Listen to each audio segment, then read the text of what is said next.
ಶುಕ್ರ ಬಲವರ್ಧನೆಯ ಪೂಜೆನ ಹೇಗೆ ಮಾಡೋದು ಅನ್ನೋದು ಈ ಒಂದು ವಿಡಿಯೋದಲ್ಲಿ ನಾನು ನಿಮಗೆ ತಿಳಿಸ್ಕೊಡ್ತಾ ಇದ್ದೀನಿ.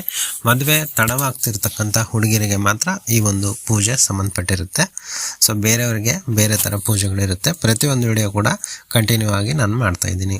ಸೊ ಮೊದಲನೇದಾಗಿ ಪೂಜೆಗೆ ಬೇಕಾಗಿರ್ತಕ್ಕಂಥ ಸಾಮಗ್ರಿಗಳು ಹಾಗೆ ಟೈಮ್ ಹೇಳ್ತೀನಿ. ಪ್ರತಿ ಶುಕ್ರವಾರ ಬೆಳಗ್ಗೆ 6 ಗಂಟೆಯಿಂದ 8 ಗಂಟೆವರೆಗೂ, ಅದು ಶುಭ ಮಂಜುಳ ಕಾಲ ಅಂತಲೇ ಕರಿತೀವಿ. ಅಥವಾ ಸಾಯಂಕಾಲ 6 ಗಂಟೆಯಿಂದ 7 ಗಂಟೆವರೆಗೂ ನೀವು ಈ ಒಂದು ಪೂಜೆನ ಮಾಡ್ಬೋದು. ಬೇಕಾಗಿರ್ತಕ್ಕಂಥ ಸಾಮಗ್ರಿಗಳು ಬಿಳಿ ಕಲರ್ ಹೂವು, ಮಲ್ಲಿಗೆ ಹೂವು ಆಗಿರ್ಬೋದು ಅಥವಾ ವೈಟ್ ಶಾವಂತಿಗೆ ಹೂವು ಆಗಿರ್ಬೋದು, ಬಿಳಿ ದೀಪ, ಹಾಲು, ಸಕ್ಕರೆ, ತುಪ್ಪ 3 ಮಿಕ್ಸ್ ಮಾಡ್ತೀವಲ್ಲ, ಸೊ ಆ ದೀಪ, ಮತ್ತು ಬಿಳಿ ಬಟ್ಟೆ, ಹಾಲು, ಸಕ್ಕರೆ, ಅಕ್ಷತೆ, ಸಿಂಧೂರ ಮತ್ತು ಬಾಳೆಹಣ್ಣು. ಸೊ ಈ ಒಂದು ಐಟಮ್ಸ್ನ ತಗೊಳ್ಳಿ. ಪೂಜೆಯ ಕ್ರಮ ಹೇಗೆ ಸ್ಟೆಪ್ ಬೈ ಸ್ಟೆಪ್ ಹೇಳ್ತಾ ಬರ್ತೀನಿ ನಾನು. ಮೊದಲು ಮನೇನ ಸ್ವಚ್ಛ ಮಾಡಿ, ವಿಶೇಷವಾಗಿ ಪೂಜಾ ಕೋಣೆನ ನೀವು ಕ್ಲೀನ್ ಮಾಡಬೇಕು. ಅದಾದಮೇಲೆ ಸ್ವಲ್ಪ ನೀರನ್ನ ಚಿಮ್ಸ್ಕೊತ ಬನ್ನಿ. ಅದು ಜಲ ಅಂದರೆ ಬರೀ ನೀರಲ್ಲ, ನೀವು ಹಸುವಿನ ಗಂಜಲು ತಂದರೂ ಕೂಡ ನಡೆಯುತ್ತೆ, ಗೋಮೂತ್ರ ಅಂತೀವಲ್ವ.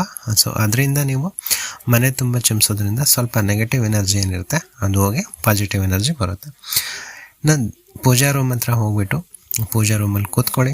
ಅಲ್ಲಿ ನೀವು ಬಿಳಿ ಬಟ್ಟೆನ ಹಾಸಿ ಅದನ್ನು ಶುಕ್ರ ತತ್ವ ಆಸನ ಅಂತೇಳಿ ನಿಮ್ಮ ಮನಸ್ಸಲ್ಲಿ ನೀವು ಅಂದ್ಕೊಂಡ್ಬಿಟ್ಟು ದೀಪದ ಬಟ್ಟೆಗೆ ತುಪ್ಪ, ಹಾಲು ಮತ್ತು ಸಕ್ಕರೆನ ಮಿಕ್ಸ್ ಹಾಕಿ ಬೆಳಗಬೇಕು, ಆಯಿತಾ. ದೀಪದ ಮುಂದೆ ಬಿಳಿ ಹೂಗಳನ್ನು ಅರ್ಪಿಸಿ ಶುಕ್ರ ಗ್ರಹಕ್ಕೆ ಮನಸ್ಸಿನಲ್ಲೇ ನೀವು ಪ್ರಾರ್ಥನೆ ಮಾಡ್ಕೋಬೇಕು.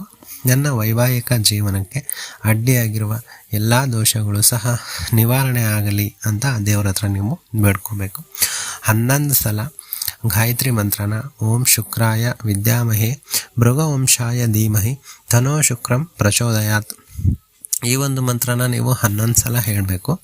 ನಂತರ 108 ಸಲ ಓಂ ಶ್ರಾಂ ಶುಕ್ರಾಯ ನಮಃ ಅಂತ ಈ ಒಂದು ಮಂತ್ರನ 108 ಸಲ ಹೇಳೋದ್ರಿಂದ ಅದಾದಮೇಲೆ 1 ನಿಮಿಷ ಧ್ಯಾನ ಮಾಡಿ, ಮ್ಯಾರೇಜ್ಗೆ ಎನರ್ಜಿ ಆ್ಯಕ್ಟಿವೇಶನ್ ಆಗೋವರೆಗೂ ವೆಯ್ಟ್ ಮಾಡಿ.